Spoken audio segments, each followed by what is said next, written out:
I'm Clarissa from dreambookproject.com. I'm the official interviewer for Freedom Summit Global. We are getting to know the wonderful international and local speakers for Freedom Summit Global. These speakers are gathering to show us how to live a life of total freedom, where we are not shackled by time, money, or location. We are joined by a very special guest. He has worked for almost 30 years as an international business manager and has visited over 50 countries for business. A very well-paid and very successful international executive, he quit his career to follow his diplomat wife around the world and started a second life as a digital nomad. I introduce to you the wonderful Fabio Aromatici. Hello, hi. Thank you for having me here. Very interesting to be part of this. Very excited. Thank you so much, Fabio, for agreeing to this interview with us. Thank you for having me over. It's going to be very interesting also to meet everybody else that will be involved into this project. Yes. Well, the summit is all about freedom.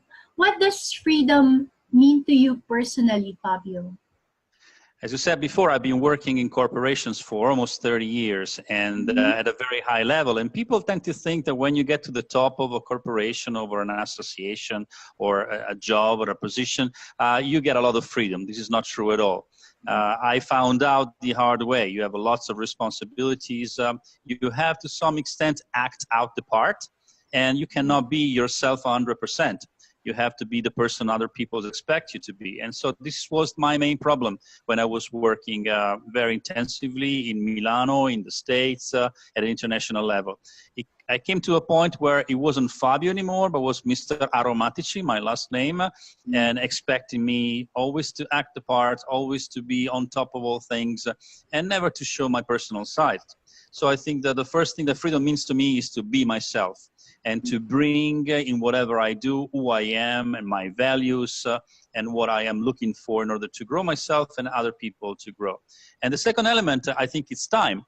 Because when you're working in a corporation, especially at a high level, you never have time. Every single moment of your life is scheduled. And I guess that with my second life, as you described it, what I gained the most, it is time, the freedom to organize my own schedule. Sometimes it's also very busy, but at the same time, it's more flexible than before. And I am running it. That's what I love the most. So in few words, freedom is be yourself and have more time on your own hands. I see. So you're enjoying this freedom now. Well, in the beginning, it was scary because for me, it was a new game. I always worked right after law school. And for the first time after my wife and I decided to go for a career again, a diplomatic career, we moved to Vienna in Austria from Milano. For the very first time in my adult life, I found myself without a job, without a perspective opportunity, without basically nothing to do, and not even knowing when she will be shipped abroad again. She's Austrian, so she was there with the government for a while, and then they keep you on hold, and you never know exactly where and when you're going to be shipped overseas. So it was very difficult for me also to join a regular 9-to-5 job because you can't go to a prospective employer and say, I have no idea how long I'm going to stay in the country. Fabio, you were a very successful international executive and now you are enjoying success as a digital nomad. Can you share what strategies you applied to become successful? Yeah, first of all, I found out that they are not very different from the strategies I applied in the jobs I previously held. Basically, I would suggest never look for shortcuts. Shortcuts do not exist. You have to work hard, you have to study, you have to prepare yourself, you have to be resilient. because, you know, at times things happen or don't happen, and it's not in your power all the time. So the main strategy is to keep it flexible. Don't let bad situation affect you too much. And of course, you have to put a lot of passion in what you're doing. But basically, study, get prepared, and ready to work all the time. Ah, so it's the hard work and It's a working lot. smart. It is a lot of hard work because when you're not in an organization anymore and you're running your own show, you get freedom on one hand, but on the other hand, you don't have the support of a structure. So for somebody like me who always worked inside a large company or an institution, it was kind of difficult to run my own thing in the very beginning. And then, you know, it's a trial and error. And if you don't get discouraged, things will work out eventually. All right. Since you're living the digital nomad lifestyle, what tips do you have for someone who wants to explore this kind of lifestyle? Well, first of all, you have to know yourself, because when you're out there in other countries, maybe without a structure, without a company, and you're beginning this life, you really have to know who you are, what do you want, what are your goals, because otherwise you get stranded to some extent, and you really have to focus on what you want to be, and at the same time you keep your mind open for opportunities and especially people who might be coming across your path, because that's the most interesting thing about being a digital nomad. It's not about the places where you go, it's about the people you're going to meet. And I have met in my second life in these last 3 years a lot of interesting people that I probably would have never met when I was working in the corporation. Very different backgrounds and very different approaches in life, and a lot of free thinking people. And the second thing is, please have a plan B, because sometimes things don't work, or for a while they don't work. So one thing is not to get discouraged. One thing is to just throw yourself out there. And in the plan B, maybe a little bit of money on the side, it's always helpful. This is a life where you don't need much. At least you don't need as much as you think you would. But at the same time, you do need a little bit of safety and security. And money is always the best way to prove that. So don't go there if you're completely broke thinking, oh, I'm going to be rich in 6 months' time. I have seen very few people becoming in this kind of lifestyle, if not wealthy, having enough money to feel safe, especially if you have a family or if you have kids. You have to have a little stash on the side. So first is to know yourself. That's one thing you mentioned. And what your goals are, what you want to do with your time and your talents, and then have a plan B if this doesn't work, and have some money on the side. And then second is have a plan B. All right. Of course. The next question is very close to my heart because I'm in the business of helping people achieve their dreams. So what advice do you have for someone to make his or her dreams come true? You know, usually people tend to answer this question, follow your dreams, be passionate. My first advice would be a little bit different, is, are you willing to pay the price? Because there is a price in this life. You are away from your original family, from your friends, if you grew up with friends. You are going to live in countries which are very different from your own, mentalities, which is part of the fun, but also in the long term can be also a little bit challenging at the same time. So you have to know that there's always a price to pay. It is not a bed of roses. Number two, you can't go half-heartedly about it. You really have to believe in this. This is not a game. This is your life. This is time you're investing, and also maybe your family's time as well. So this is not a lifestyle for people who are undecided and maybe I should do this and maybe I should do that, or I'll do a little bit of this, a little bit of that.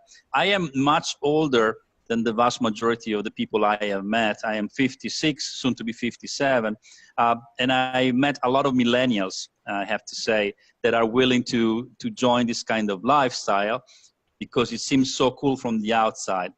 But on the other hand, I would have to say to these people, if you have a passion, if you have a project, stick with it and just don't change your mind very often. And I see many millennials at times having a lot of passion, a lot of enthusiasm, a lot of qualities, and a lot of many skills. But at the same time, after the first few months, they get discouraged very easily. So you really need to be fully determined. And this goes also with the last tip that I would give is be resilient. This is a lifestyle and, let's say, a job, a work, a way of being that will bring you fantastic opportunities, fantastic experiences, but also sometimes very, very difficult moments when you're there with yourself or just with your family or maybe with a business partner, and it's going to be extremely challenging for you and who you are as a person, not just as a professional. You mentioned no better roses, but also very challenging. You mentioned three things. First is if they're willing to pay the price, and second is you have to go at full speed. You have to truly believe in what you're doing. Yeah, being wholehearted. And third is being resilient. Exactly. You've been to over 50 countries, right? Yes. Yes. What is your favorite travel story? Well, there would be many, but this particular one is in an area of the world that people don't get to see very much. I was at the border between Uzbekistan and Tajikistan, and I was with my wife having a meal in a very low-key local restaurant right on the main road.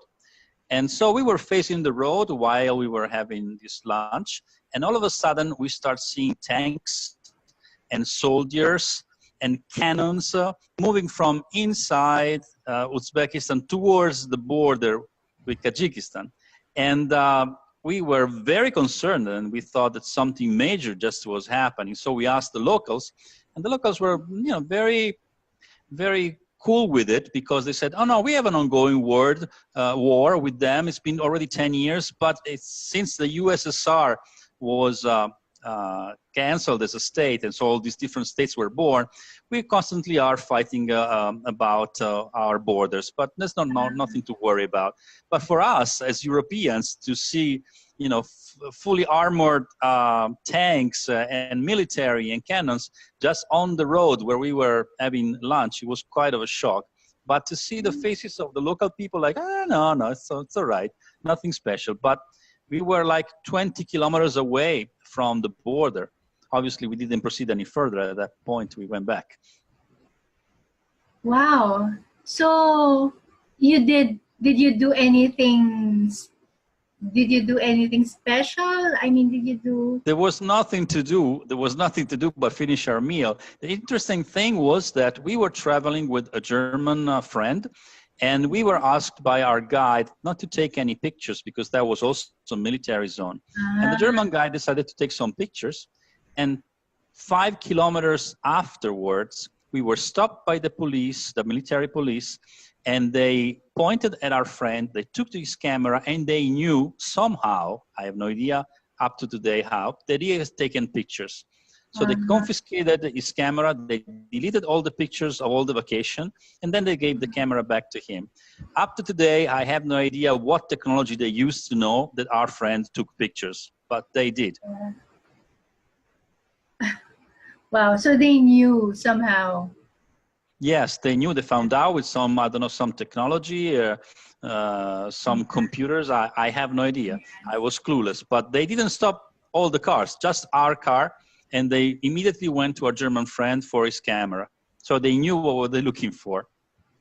That was a little scary, a little scary experience.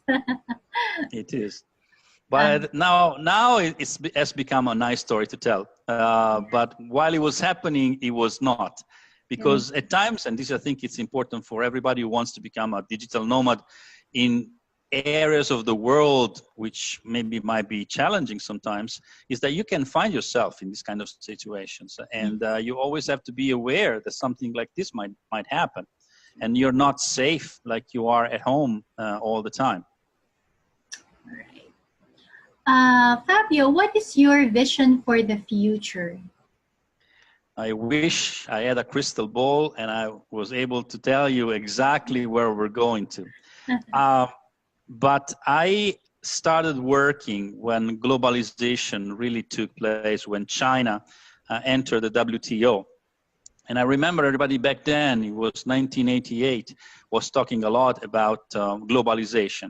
And we have seen, of course, a lot of it, but we also have seen recently how this slowed down. And there are many countries around the world, there are many political parties, and Europe is no exception, where they are trying to some extent to oppose to it. They're criticizing the European Union, they're criticizing the United Nations, and so forth. So my first idea is that the speed of globalization will slow down a little bit, and that we will find macro areas of the world which will be confronting each other much more than in the past. And I'm referring, of course, to Europe as a whole, United States, Western country, the Asian countries, Russia. So the process that we all thought up until 5-6 years ago, there was going to be a never-ending process. I think it will slow down, and we will see differences in different areas of the world.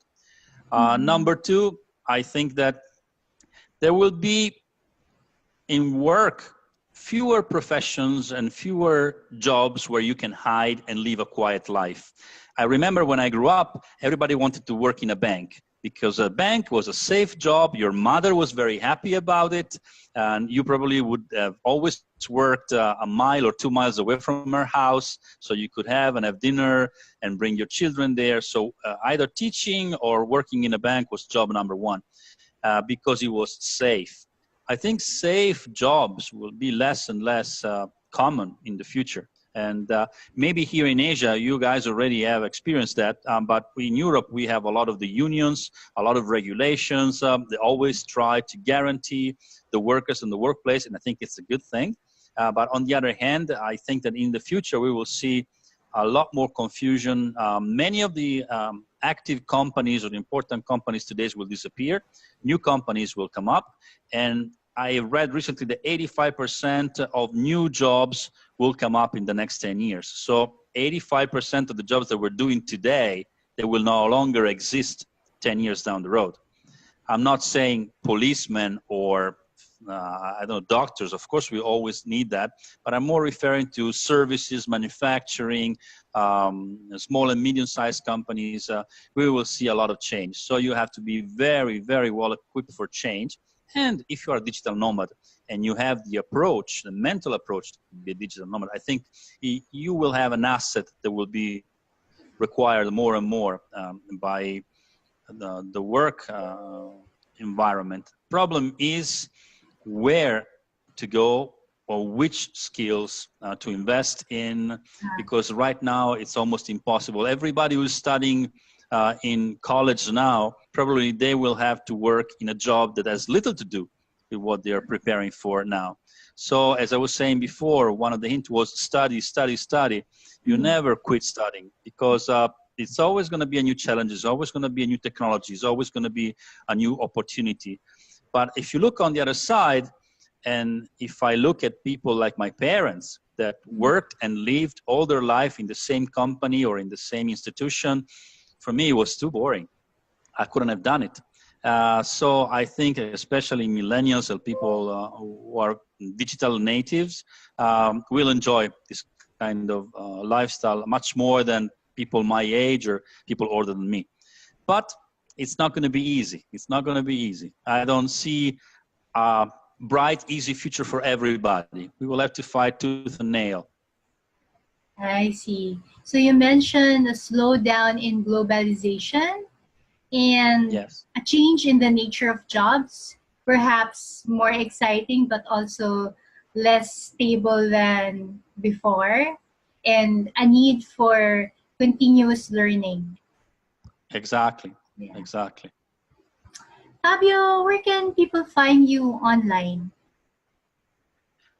I have here in Manila, I have a small blog, which hopefully is going to turn up soon into a startup, and it's called Secret Manila. You can find me there, send me a message on Facebook, or you can join us with Story Nights Manila at storynightsmanila.com. It's a storyteller's ring of an international network.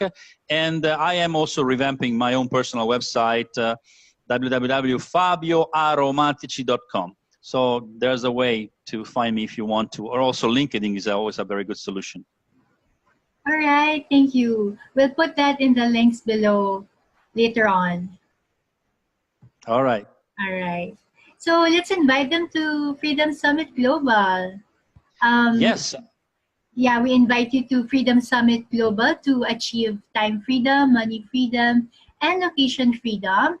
And Fabio, invite them to Freedom Summit Global.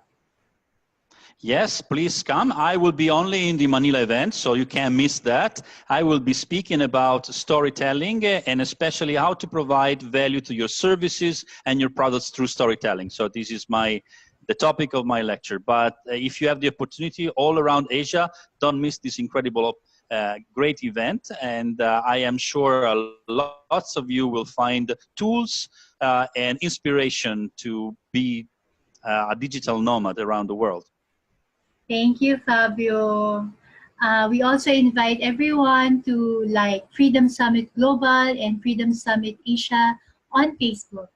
Thank you once Don't miss it. again. Bye. Bye.